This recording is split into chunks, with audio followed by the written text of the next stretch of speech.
Assalamualaikum warahmatullahi wabarakatuh. Selamat pagi siswa-siswi MAN 1 Pamekasan. Kami ucapkan selamat datang kepada siswa-siswi baru MAN 1 Pamekasan di hari kedua pelaksanaan MATSAMA, masa ta'aruf siswa madrasah. Pada kali ini saya akan menyampaikan materi tentang struktur kurikulum madrasah dan tentang tenaga pendidik dan tenaga kependidikan yang ada di MAN 1 Pamekasan. Yang pertama saya menginformasikan tentang struktur kurikulum yang ada di Madrasah Aliyah. Dalam hal ini adalah MAN 1 Pamekasan. Kalau berbicara tentang kurikulum yang ada di Madrasah Aliyah, tentunya beda dengan kurikulum yang siswa-siswi pernah lalui waktu SMP ataupun waktu MTS. Jadi kalau waktu jenjang sebelumnya kalian tidak ada penjurusan, tetapi di tingkat Madrasah Aliyah ini nantinya kalian akan dibagi penjurusan atau dikenal dengan istilah peminatan. Perlu kalian ketahui untuk MAN 1 Pamekasan ada 2 peminatan yang disiapkan untuk siswa-siswi baru. Dalam hal ini adalah peminatan MIPA dan peminatan IPS. Peminatan MIPA dan peminatan IPS ini struktur kurikulumnya itu ada 3 kelompok. Jadi kelompok umum, kelompok peminatan, dan kelompok pilihan. Untuk kelompok umum ini ada 2, ada kelompok A dan kelompok B. Kelompok A ini terdiri dari mata pelajaran Al-Quran Hadis, Akidah Akhlak, Fikih, dan Sejarah Kebudayaan Islam. Kemudian mata pelajaran berikutnya adalah Pendidikan Pancasila dan Kewarganegaraan, Bahasa Indonesia, Bahasa Arab, Matematika, Sejarah Indonesia, dan Bahasa Inggris. Ini tergolong pada kelompok A. Dan kelompok B ini adalah Seni Budaya, Pendidikan Jasmani, Olahraga dan Kesehatan, Prakarya ataupun Kewirausahaan, dan yang terakhir adalah Muatan Lokal. Baik peminatan IPA dan peminatan IPS, kelompok A dan kelompok B ini sama, tidak ada perbedaan.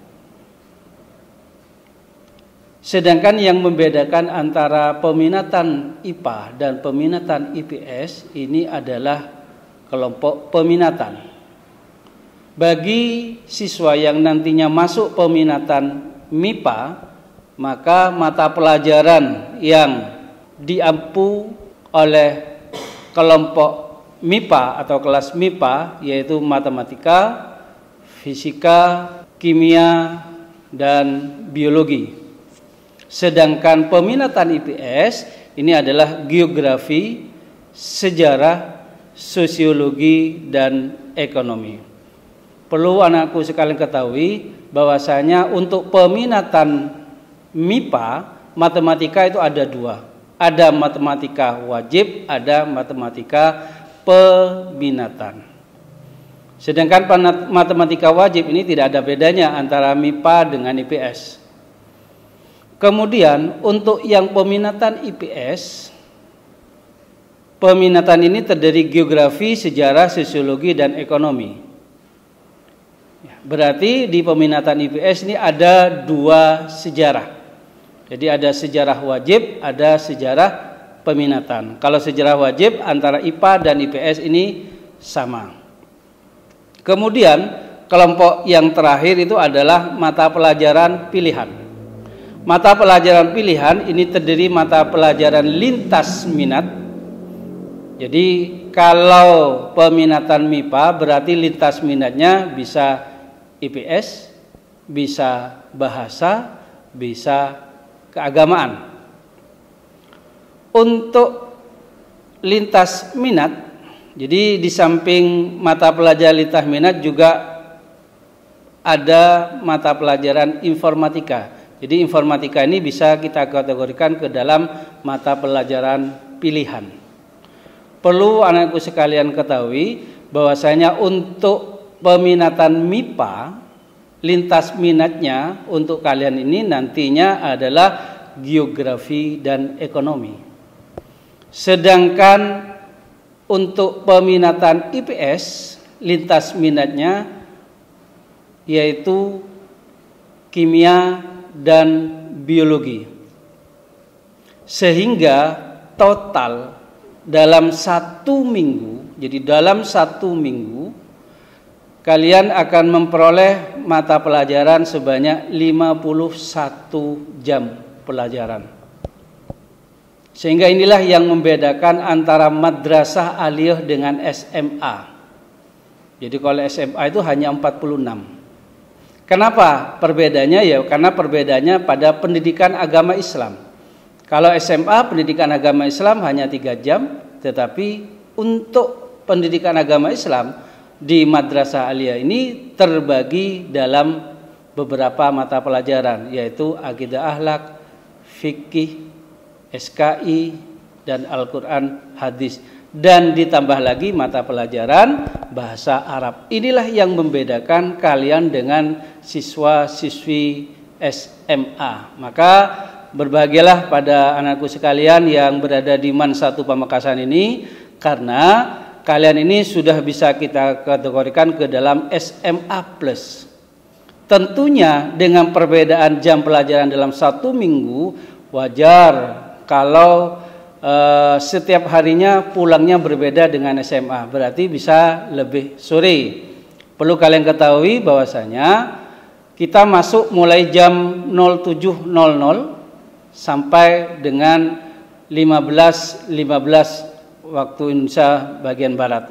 Ini dalam setiap hari Senin sampai dengan Kamis.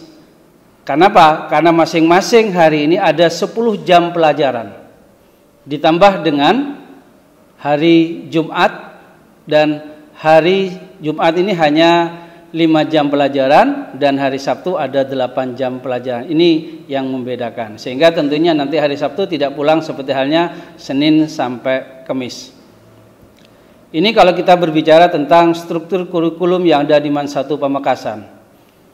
Dengan kondisi darurat sekarang seperti ini, yaitu masa PPKM, semua kegiatan itu dibatasi, termasuk pembelajaran yang ada di madrasah kita, sesuai dengan surat edaran Dirjen Pendis nomor 19 tahun 2021, bahwasanya madrasah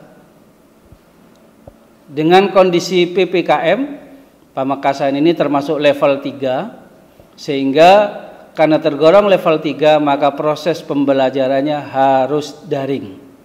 Oleh karenanya dampak pada pelaksanaan matsama ini, mulai hari kemarin hari Sabtu kalian pramatsama sudah melaksanakan secara daring. Tentunya itu tidak efektif. Kenapa? Ya jelas, karena pelaksanaan ini membutuhkan alat, misalkan membutuhkan HP. Itu pun HP-nya juga harus tergantung tipenya, misalkan harus Android. Tidak semua HP bisa kita gunakan dalam proses daring ini. Bisa juga dengan sistem Zoom meeting, tapi membutuhkan biaya yang sangat mahal. Nah, ini banyak kendala yang kita hadapi nantinya selama proses belajar mengajar secara daring. Seperti halnya yang kita lakukan pada hari ini terjadi secara daring proses belajar mengajarnya. Oleh karenanya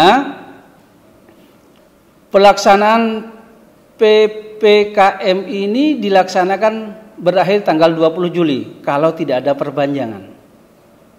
Kalau ada perpanjangan maka secara otomatis pelaksanaan proses belajar mengajar di MAN 1 Pamekasan ini juga berlangsung secara daring. Jadi nantinya tergantung surat edaran. Jadi kita menunggu surat edaran yang baru. Ini kalau kita berbicara tentang struktur kurikulum yang ada di MAN 1 Pamekasan. Ya, sudah tercantum dalam dokumen KTSP MAN 1 Pamekasan yang sudah mendapat persetujuan dari kantor wilayah Kementerian Agama Provinsi Jawa Timur untuk kurikulum tahun 2021-2022. Ini masalah struktur kurikulum. Yang kedua, bagaimana halnya dengan tenaga pendidik yang ada di MAN 1 Pamekasan? Banyaknya tenaga pendidik yang ada di MAN 1 Pamekasan ini cukup untuk memenuhi kebutuhan yang ada di MAN 1 Pamekasan. Ada sekitar 64 guru yang ada di MAN 1 Pamekasan, di mana guru-guru ini mengajar sesuai dengan bidangnya masing-masing. Jadi sesuai dengan keprofesionalan guru ini. Kenapa? Karena pada umumnya guru yang mengajar di MAN 1 Pamekasan ini sudah mempunyai sertifikat mengajar, sehingga tentunya keprofesional dari guru tersebut tidak perlu dipertanyakan lagi karena sudah mempunyai sertifikat pendidik. Ada 64 guru. Sedangkan untuk administrasi yang ada di MAN 1 Pamekasan dalam hal ini ditangani oleh tenaga kependidikan yang ada di MAN 1 Pamekasan juga cukup memenuhi kebutuhan yang ada di MAN 1 Pamekasan. Misalkan ada laboratorium di MAN 1 Pamekasan, berarti di MAN 1 Pamekasan juga ada tenaga laboratorium. Dalam hal ini adalah tenaga laboran. Demikian juga ada perpustakaan, berarti juga ada tenaga perpustakaan dan administrasi yang lain. Tenaga kependidikan yang ada di MAN 1 Pamekasan ini ada sekitar 27 orang yang memang tujuannya memenuhi semua administrasi yang dibutuhkan yang ada di MAN 1 Pamekasan. Demikianlah materi yang saya sampaikan dalam struktur kurikulum MAN 1 Pamekasan yang berpedoman pada keputusan Menteri Agama nomor 184 tahun 2019. Kurang lebihnya mohon maaf. Assalamualaikum warahmatullahi wabarakatuh.